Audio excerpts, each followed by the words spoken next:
Blondie, a fan favorite bear in the Tetons. Numbered 793 by Bear Biologist, Blondie is popular among local photographers due to her tendency to stick close to the roadside, allowing for great photo opportunities.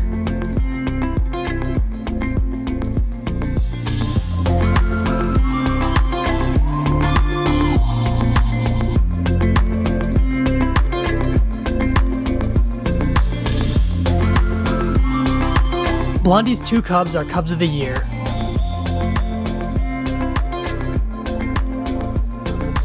Meaning they were born in late winter of this year, or technically last year, when this was filmed. I was on day 1 of my week-long trip to the Tetons, and I was so ecstatic to have found these beautiful grizzly bears.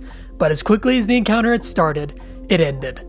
Blondie quickly moved towards the nearby tree line, and I shot until the last minute as their butts disappeared into the forest. Little did I know I'd see them again soon.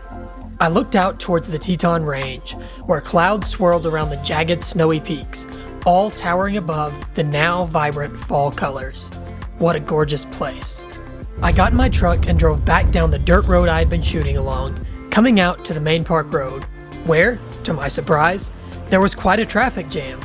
I suspected it might be Blondie again, and that she had popped out further down, but it wasn't. Instead, it was Blondie's daughter. This might be a familiar face to longtime channel viewers. This is Bonita, or Grizzly 1063. Of the 3 different sets of cubs Blondie has given birth to, Bonita is the only known surviving adult offspring. And man, is she looking great this fall. I suspect, or maybe just really hope, we will see her with cubs of her own in the spring. I spent quite a long time with Bonita, but no good photos came of the encounter. As night fell across the landscape, I left Bonita to forage in front of an array of gorgeous fall colors and made my way to my campsite for the night. As excited as I was to have seen some of my favorite bears today, these 2 sows were not what I had come to the Tetons for. Last autumn, I made a trip to the Tetons specifically to photograph bull moose, and while I had spent 3 days in the field and seen plenty of bulls, none of them allowed for the photo opportunities I was looking for. Now I was back. It was the moose rut again, and my primary goal was to change that. In addition to this, I have been evaded by Grizzly 610, another local bear here, time and time again. This trip, I wanted to change that too. I was going to make sure I got to see and photograph 610 and her 3 cubs this fall. The issue is, I only had a week in the park, and I had very ambitious goals. Could I really do both in one trip?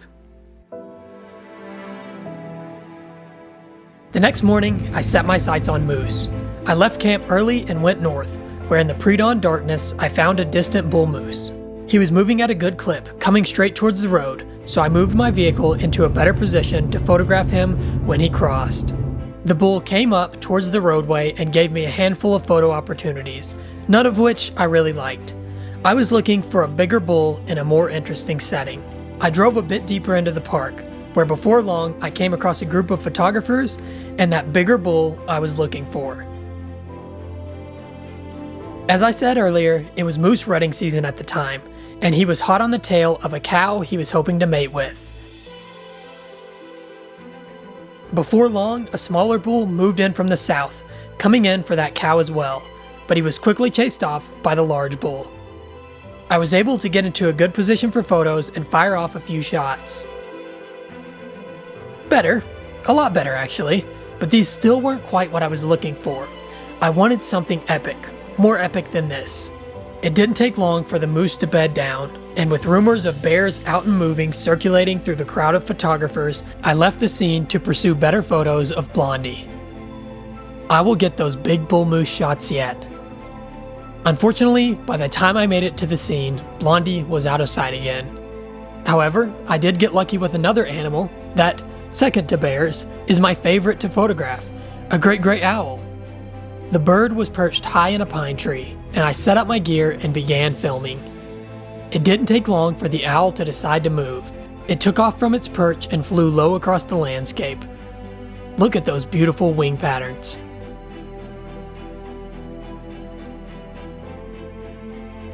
When it landed again, it chose an even more beautiful perch in a vibrant golden aspen tree. The bird hung here for a moment, got a good head scratch in, then gave us a telltale sign he was going to take off again.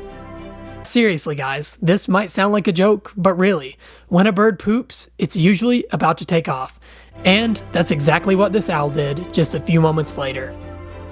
He flew to an all-new perch, where once again, he posed for us for a moment before swooping off into the forest behind him.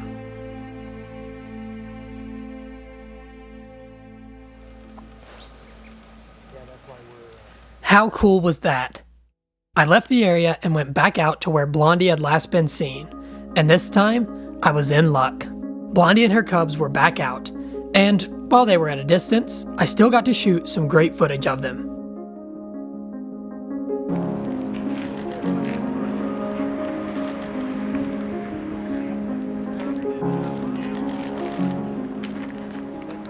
Once again, they were foraging. They were looking great for mid-autumn, and they were in a state that biologists call hyperphagia. Basically, what this means is, it's fat bear season.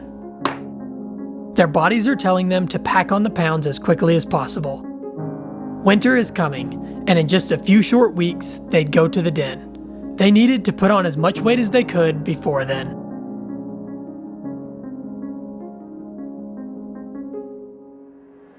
Despite the roadside tendencies Blondie has had in the past, she hadn't been seen at all in 2023 until the other day when she came out in her usual territory and shocked us all with these 2 new cubs. And, as you can see here, they still weren't quite comfortable with people and vehicles. Blondie and her cubs finally moved a bit closer, and I continued to shoot as they did so. I got a decent shot of them in front of golden aspen trees, but only Blondie's head was up.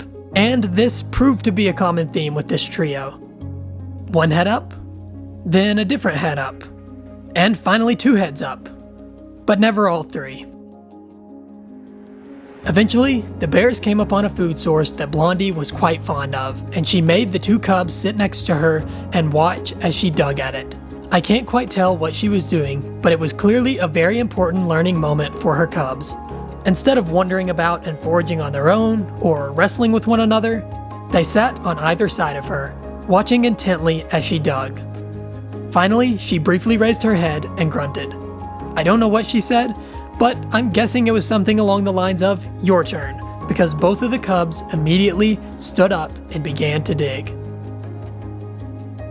Blondie stepped back and observed them, almost as if she was making sure they were doing what she had just shown them correctly. And she wasn't the only one interested in seeing what they were doing. Blondie looked up, but the cubs were too busy to even notice the nearby car. All seemed to be going well. The cubs were eating, Mom was watching, and then all of a sudden,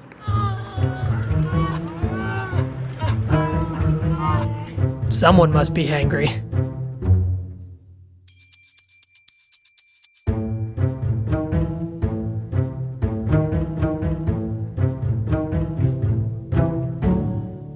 What a cool opportunity to observe bear behavior and to watch a mother teach her cubs. I didn't come away with any photos I liked from this encounter, but I feel so fortunate to have just been able to witness that teaching moment take place. And as much as I enjoy watching the incredible apex predators we have here in North America, I'm so excited to eventually watch big cats in the wild, which is a dream that is going to become a reality when I take one of you guys, one of my subscribers, on a free African safari. When I hit 100,000 subscribers, I'm going to select someone who is subscribed to this channel and take them on an all-expenses-paid African safari to the Masai Mara National Reserve in Kenya. All you have to do for a chance to win this incredible opportunity is be a subscriber to this channel, and when we get to 100K, join me in Africa. The trio pushed back, further from the road and closer to the forest, and it looked like the encounter was going to come to an end.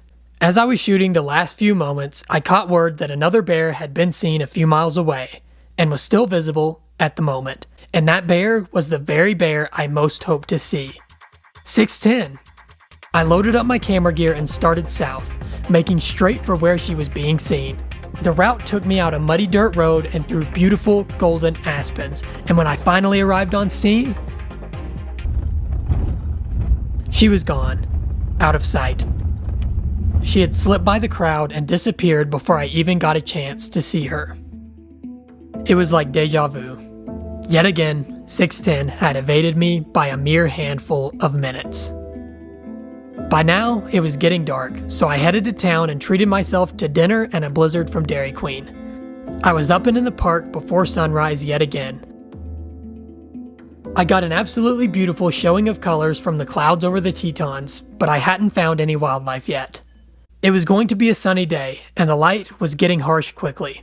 If I didn't find something soon, I wasn't going to have any photo-worthy light left.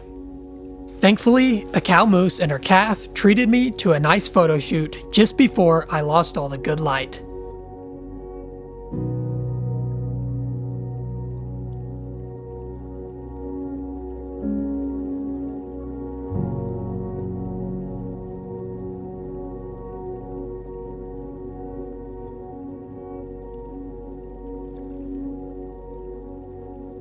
I just love how those golden leaves in the background frame this scene. As I filmed the pair eating, a bull moose appeared seemingly out of nowhere behind them.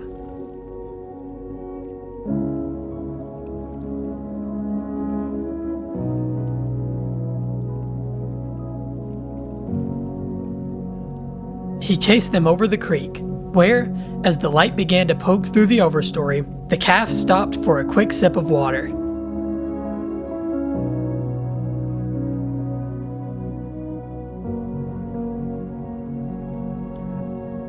I sat down near the creek and filmed as it did so, and before long, its mother crossed through the scene, trying to get away from the enormous bull behind her.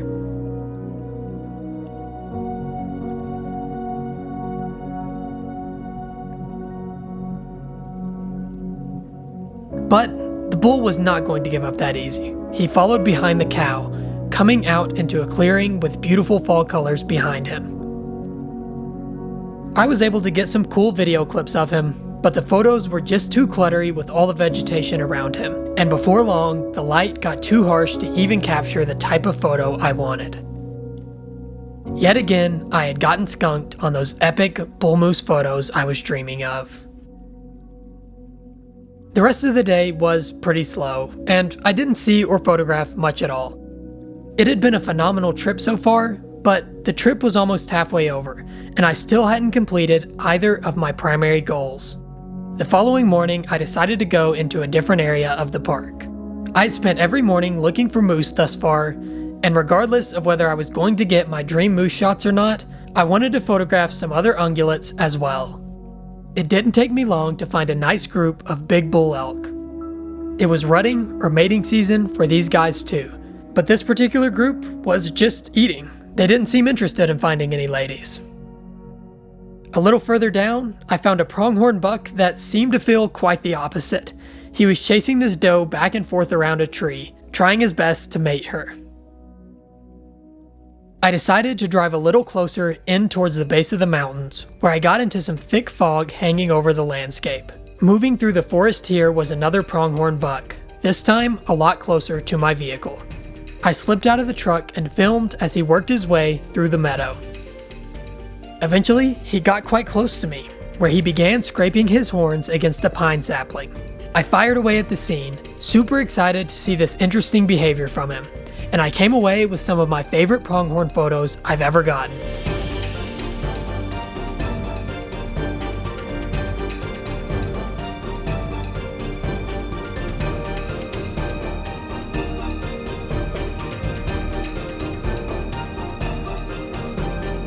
A few more pronghorn moved about in the distance, and I got a few photos of them as well. In the distance, I could hear a bull elk bugling, and it sounded as though he was coming out of the fog and towards the road. So I'm sure you guys have heard in the background of some of these clips, we've got some huge bull elk out here, bugling, chasing around cows, and all of the grass and sagebrush out here has got this nice layer of frost over it because it froze last night. And it's beautiful. So I'm going to go ahead here to where we have a bull elk that's coming closer to the road, moving in this direction. I'm going to set up ahead of him and hope that he comes right to me and I can get some shots of him as he moves towards me and then eventually crosses the road and goes over here towards the Tetons. I parked the truck just ahead of where it sounded like the bull was coming from.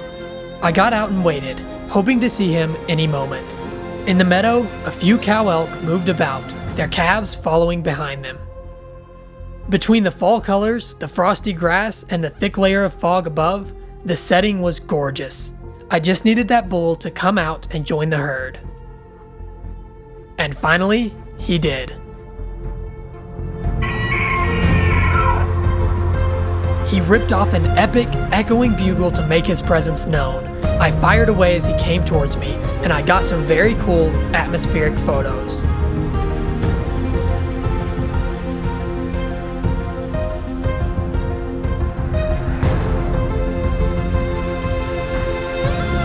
It didn't take him long to get close to me, his breath billowing around him as he chased after a group of cows that had just crossed the road.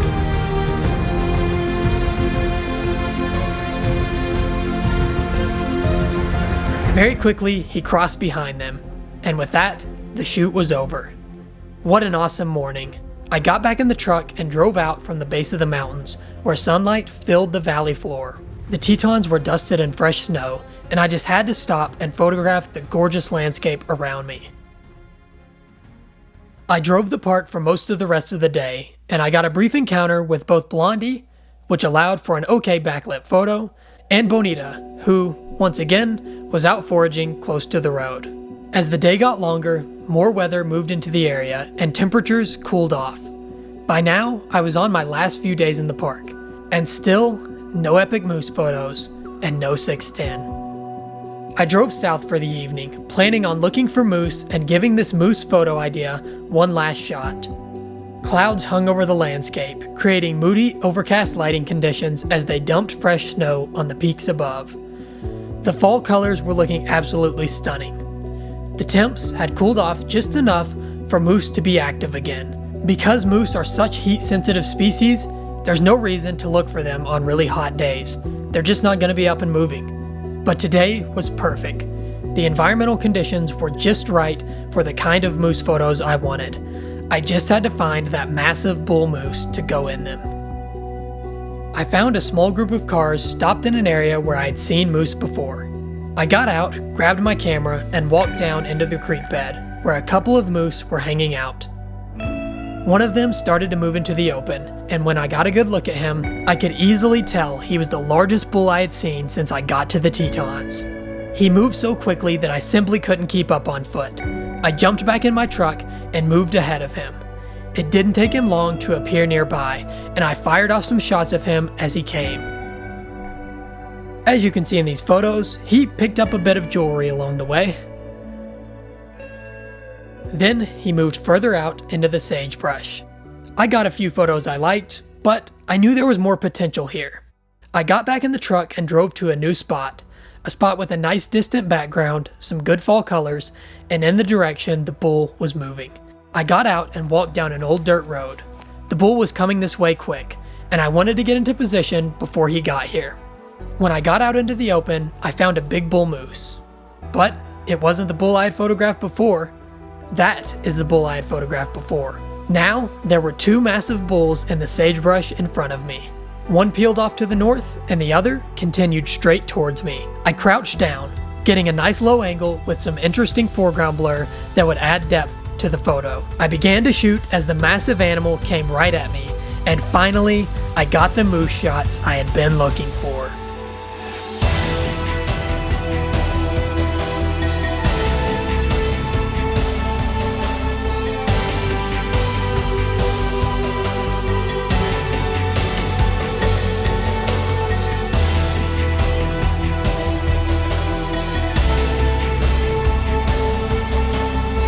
The big guy passed right by me, following the other bull to the north.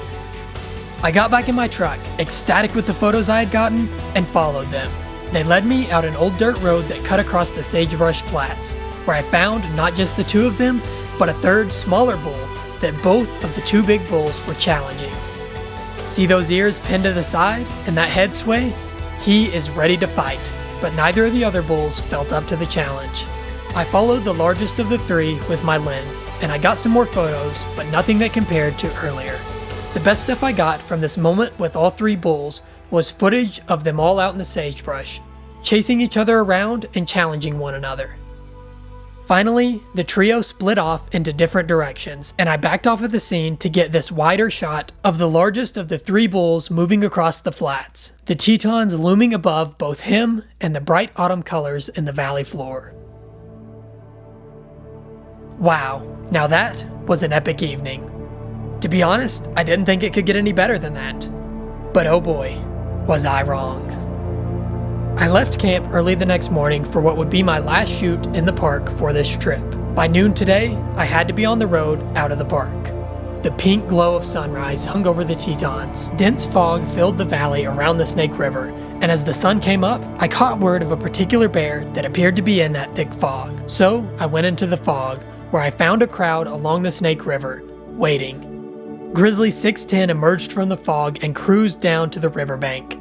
Behind her, a single cub followed, and I shot hundreds of frames as they came down and got in the water. This was the result.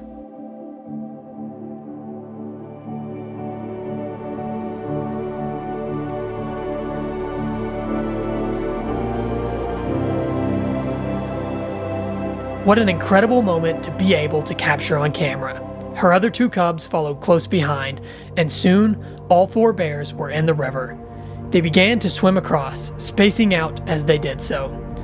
When they were just spaced enough to not overlap one another, I fired away again, capturing another incredible moment, this time of all four grizzlies in the family crossing the Snake River. They soon came out onto the bank on the other side, where they shook off the water and then disappeared into the thick fog. I pulled out of the parking lot and moved back out onto the main road, where I got one more opportunity to shoot them, this time all foraging out in the open.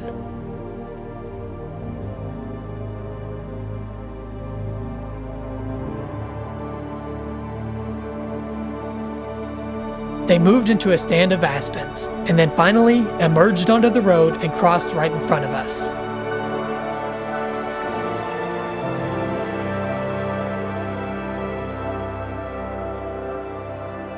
And with that, I had done it. I had gotten my bull moose photos, and I had finally seen and even photographed Grizzly 610. Before I go, I'd like to mention that both the moose photos and the photos of Grizzly 610 in the fog are up for sale as prints on my website, which you can find at the link below in the description. And just for the next week after this video is published, anyone who subscribes to my email newsletter, which is also linked in the description, will be emailed a 20% off coupon code to use on prints of any of the photos seen in this video. Print sales are the bulk of my income as a photographer, and they really go a long way in helping me continue to do this.